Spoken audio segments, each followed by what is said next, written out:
Comment muscler son dos chez soi, deuxième partie. Dans cette vidéo, je vais vous présenter 3 exercices efficaces à faire chez vous pour muscler votre dos.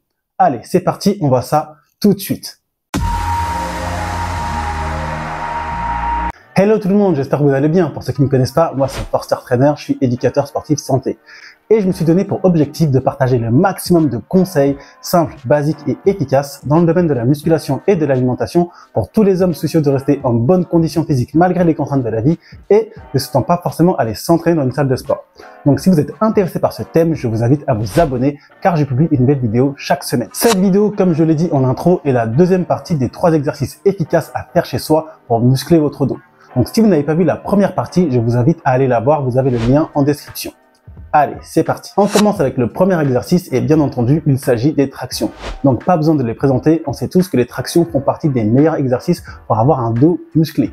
Elles garantissent un dos large et épais si elles sont exécutées régulièrement et correctement. En effet, c'est un excellent exercice pour développer le grand dorsal, le grand rond, le rhomboïde, les trapèzes moyens et inférieurs et bien sûr les biceps. Attention, comme pour les dips, c'est un exercice qui nécessite l'acquisition d'une certaine force au préalable. Donc si vous manquez de force, vous pouvez faire des tractions assistées avec une bande élastique. Donc la bande élastique vous délestera d'une partie de votre poids de corps en fonction de la résistance de celle-ci. Et en gros, plus elle sera rigide et plus l'aide sera conséquente et inversement. Et au contraire, si vous êtes à l'aise avec les tractions, vous pouvez tout simplement vous lester pour acquérir encore plus de force et aussi encore plus de volume musculaire. Vous l'avez compris, pour faire des tractions chez soi, il faudra forcément investir dans une barre de traction de porte, de murale ou de plafond, ou aussi une barre de traction sur pied. Mais dans tous les cas, il faudra bien se renseigner sur la qualité du matériel et bien se renseigner sur les caractéristiques de votre logement pour éviter tout dégât physique et matériel. Vous voyez ce que je veux dire? En ce qui me concerne, pour faire des tractions chez moi, je préfère opter pour des tractions horizontales. Donc du coup, je l'ai fait avec une barre parallèle, une barre de dips, où j'ai les pieds au sol, car je n'ai pas la place d'avoir une barre de traction sur pied. Et vu mon gabarit, je rappelle que je fais 1m88 pour 100 kg, et les caractéristiques de mon logement, je suis pas serein à fixer une barre de traction en murale ou plafond ou je sais pas quoi, parce que j'ai pas envie de me briser le dos et de tout défoncer chez moi. En ce qui concerne les variantes, il existe 3 prises différentes.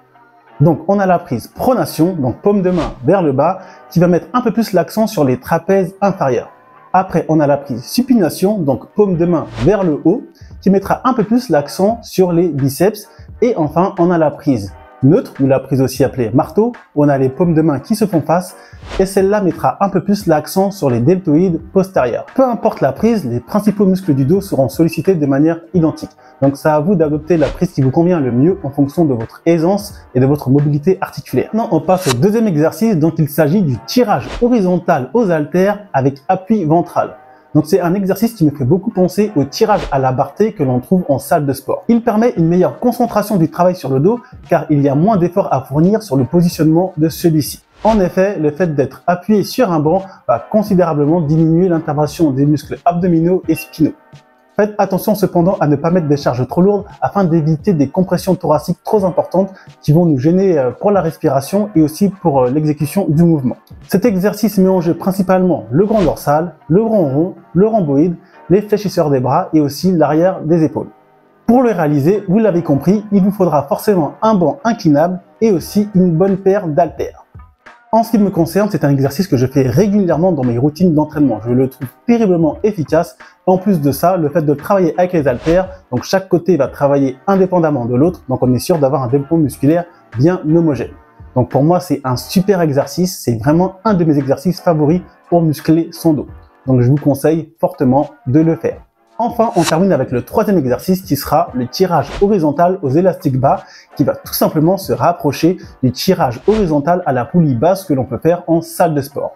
Du coup, c'est un super exercice pour travailler son dos en épaisseur. Donc bien sûr, on va recruter les mêmes muscles que l'exercice précédemment cité. Mais l'avantage de le faire aux élastiques, c'est qu'on va pouvoir favoriser des séries longues, entre 15 et 20 répétitions, qui vont du coup favoriser la congestion musculaire. Et on va aussi pouvoir le faire de manière unilatérale, ce qui va nous permettre d'avoir une meilleure concentration sur l'exercice.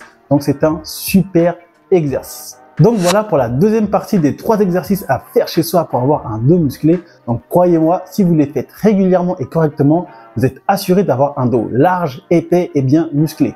Donc vous avez de quoi faire entre la première partie et la deuxième partie pour vous entraîner chez vous de manière simple, basique et efficace et d'être assuré d'avoir un dos large et musclé et surtout en bonne santé. Donc maintenant, c'est à vous de jouer.